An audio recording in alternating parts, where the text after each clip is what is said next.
कुछ दिन में लौटी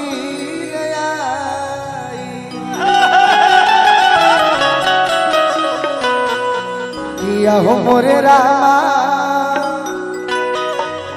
आहो मोरे रामा असुगवा उगते पियावा भागल आहो मोरे रामा सुगवा उगते पियावा भागल प्रिय कहल बहरा जाई कुछ दिन में लौटी रे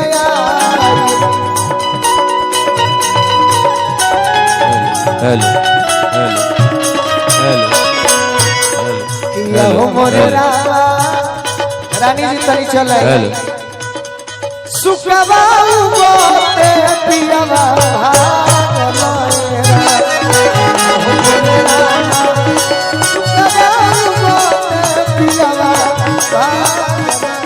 यही गीत में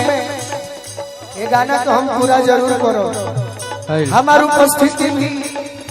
आज एक से एक बड़े कलाकार आई बनी जहां हमारा आवाज के जादूगर आलोक भैया खातिर भी जोरदार ताली रुरा से बजा दी। आज के मुख्य अच्छा कलाकार में डिम्पल सिंह जी, हाँ जी, ट्रेंडिंग स्टार खेसारी लाल जी, भाई राहुल पांडे जी, खुशी कमर, धनंजय बाबू, ऐसा सभी कलाकार विकास सिंह वीरप्पा भैया के प्यार में आई बा। हमारी उपस्थिति ये हो जाएगी। अरे जिंदगी में जो भोरे लुए जा, जिंदगी में जो भोरे लुए जा, तो अपना जनुआ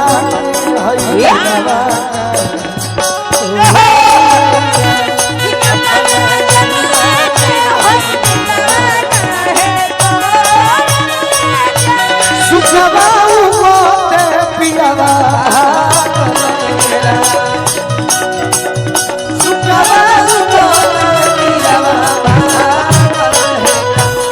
का हो जाए नहीं देती को बहू लाखों बेरिया कही कनर तो बहू जाए नहीं देती को बहू लाखों बेरिया कही कनर तो जाए नहीं देती को बहू लाखों बेरिया कही कनर तो बहू जाए नहीं देती को बहू लाखों बेरिया कही कनर। अभी के दौर में बड़ा लोग भी अच्छा गाता है, रघुरा जैन करना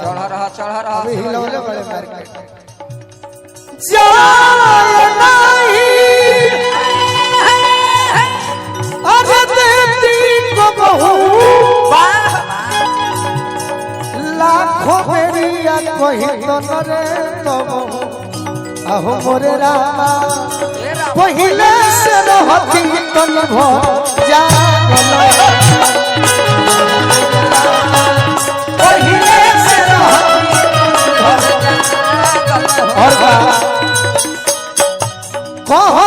भिखारी दास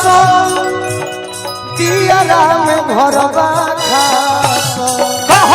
भिखारी दास दियरा में भरवा कहता भिखारी भिखारी दास अरे दियरा में भरवा खास सही जा सरोजी किया हो मोरे रामा अरे ये सोची मनवा भइले पागल रा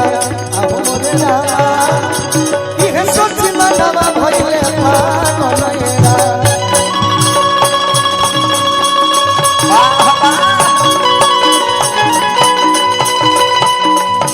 पिया कहल बहरा जाई कुछ दिन में लौटी आई या हो मोरे रामा